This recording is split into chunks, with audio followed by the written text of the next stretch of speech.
Everyone, please give it up for Scott Everton.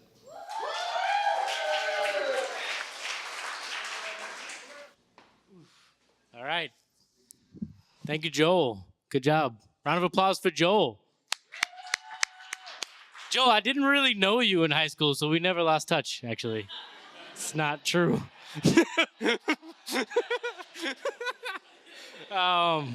Thank you, Turtle Swamp Brewery, for hosting this. The beer's pretty good.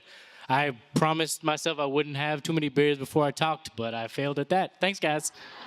Appreciate you for that. And I'm kind of drunk, and I got to pee really bad.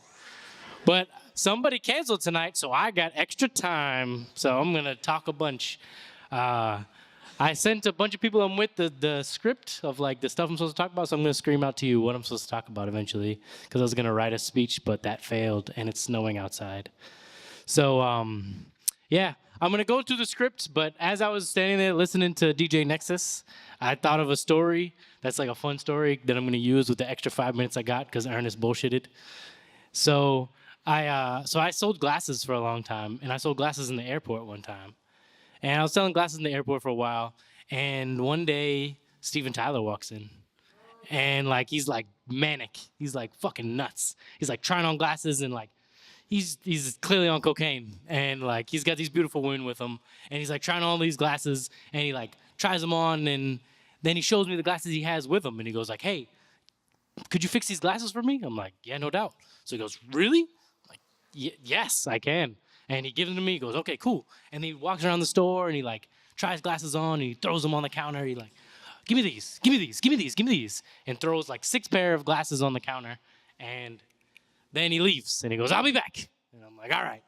So now I'm, like, getting all the glasses he's going to buy ready, and I'm fixing his glasses, and then this beautiful woman, like, comes to the counter. I assume he's Steven Tyler. I don't really know that well, but I'm assuming he is. And this beautiful woman comes to the counter, and I ring up all the glasses. It's like $2,000 or something crazy.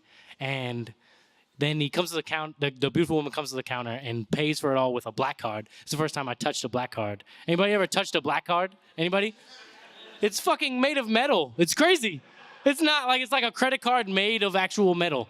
Like, fuck you, rich-ass Steven Tyler. So the girl comes, and I read the name, and it says Steven Tyler. That's how I know it's actually him. And then she pays, like, $2,000. Of course, my retail goal is now made. I'm killing it. And he comes back, and thank you for everyone who's laughing has probably worked retail. Thank you, guys, for understanding that. And he comes back, and he tries on the glasses that are fixed. And he's like, holy shit, you fucking fixed them.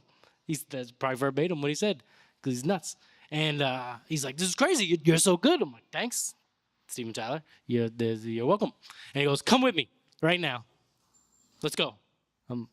Okay, what? And he said, come on. I'm going on tour. I'll bring you with me, and you'll fix everyone's glasses on the tour the whole time, and you'll just come on tour with me for this tour. You'll get on the plane with me right now. What the fuck, man? Are you serious? Like, fuck you for how awesome your life is and reminding me how lame mine is, you fucking jerk. So, yeah. So he said, I'm like, no, thank you, because I don't know, what am I gonna do? Like, quit my job and close the store and like actually get on a plane with you? And then he leaves. And that was just a cool story I wanted to tell as I go into as I go into this thing. So, all right, what's the first thing? Who am I and where I'm from, right? There's the first, good, you failed. That's the thing. Okay, so I'm Scott Everton. My name is Scott. I'm from Dorchester. I'm from the Upham's Corner neighborhood of Dorchester. And crazily enough, I'm 4th generation Dorchester.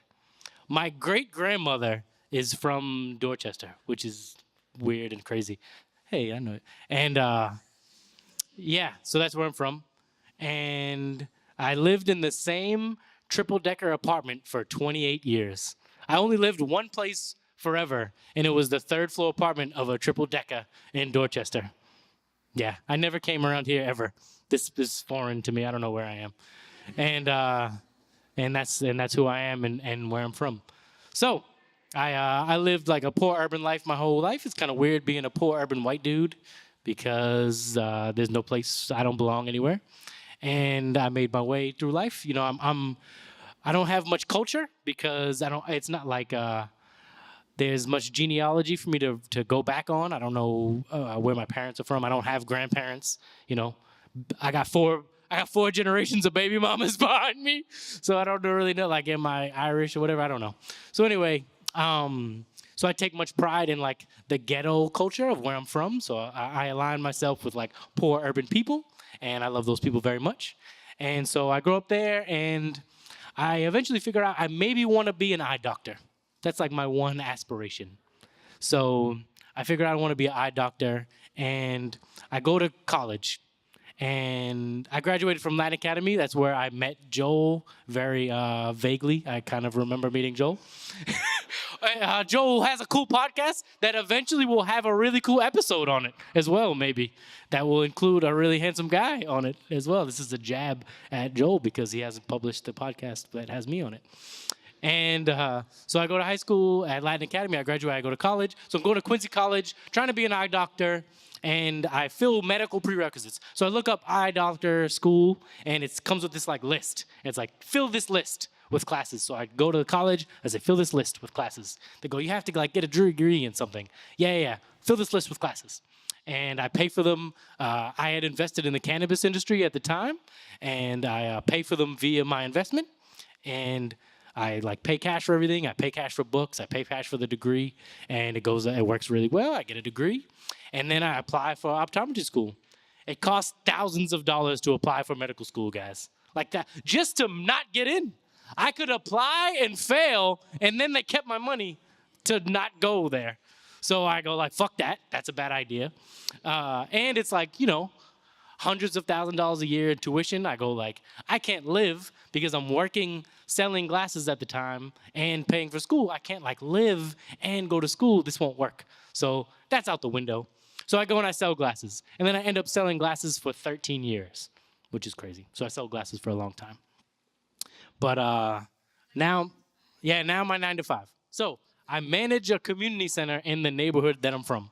So there's a community center via the Salvation Army called the KROC Center. It's like a crazy YMCA with an indoor water slide, like in the hood, like on Dudley Street, in the neighborhood where I'm from, which is amazing because I walk to work every day. I like dap up teenagers on my way there and see people I know all the time. It feels great. I love my job. My job's the shit. It's weird because the Salvation Army doesn't always align with like my belief system and all this kind of stuff. But other than that, like going to work every day feels good. I get to problem solve. I'm the sales manager, so I'm in charge of generating all the revenue to fund this $7 million budget of this giant building that does a lot of great work in the community. And I love my job, and it's really great. It's very stressful. My wife doesn't love my job. This is my wife that's holding the iPad. Hey, wife.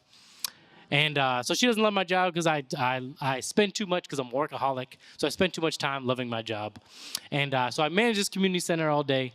I actually started there about 4 years ago because I quit my job selling glasses because I had become established enough to quit my day job to then do a job that was like a passion for me in my neighborhood. So when I was a teenager, I would play a lot of basketball. So being a poor urban teenager, you play a lot of basketball. And I would sneak into UMass. I played at some boys and girls club. I would sneak on the red line to go to Quincy, to sneak in the Quincy Y just to play basketball. So when I saw this community center going up in the neighborhood I'm from, I said, I'm gonna fucking work there. Because all the community centers that I had saw didn't have opportunity for me to play basketball when I was a teenager. So when this one went up in my hood, I said, like, I'm gonna work there. I'm gonna make sure it's available for teenagers to play basketball. Reggie Lewis Center went up when I was a teenager.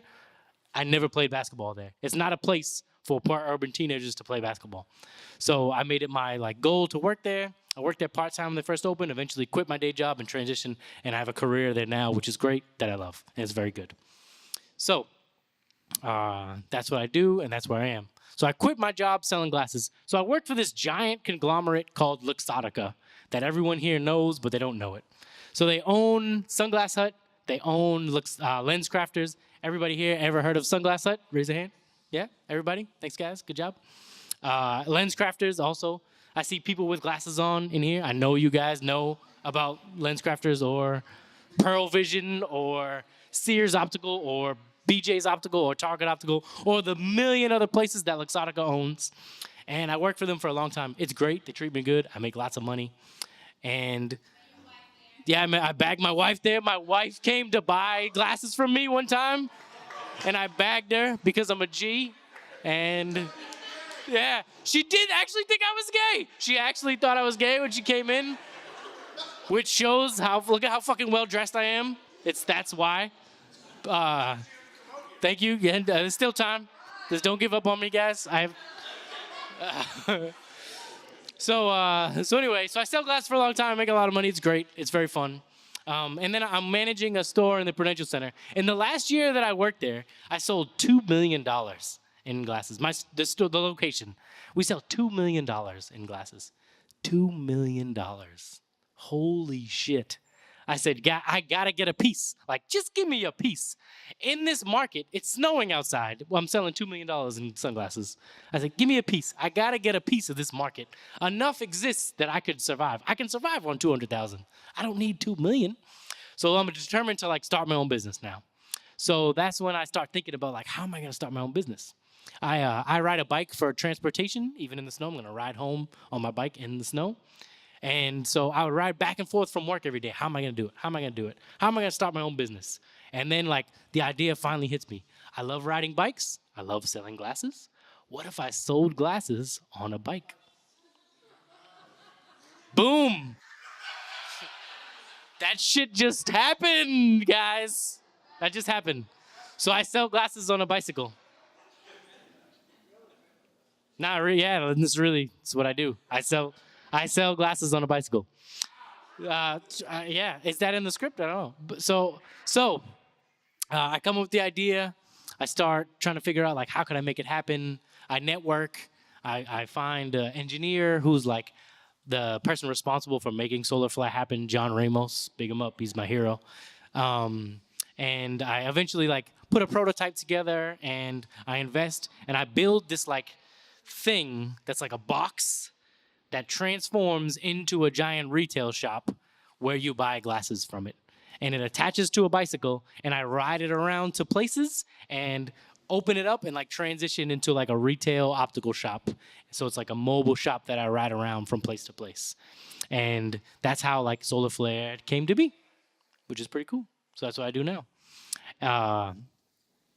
Once I started, I realized, like I'd pop up on street corners and stuff like that, and I made up this name. It's something called the Sandcastle effect. So when a 4-year-old sees a sandcastle, what do?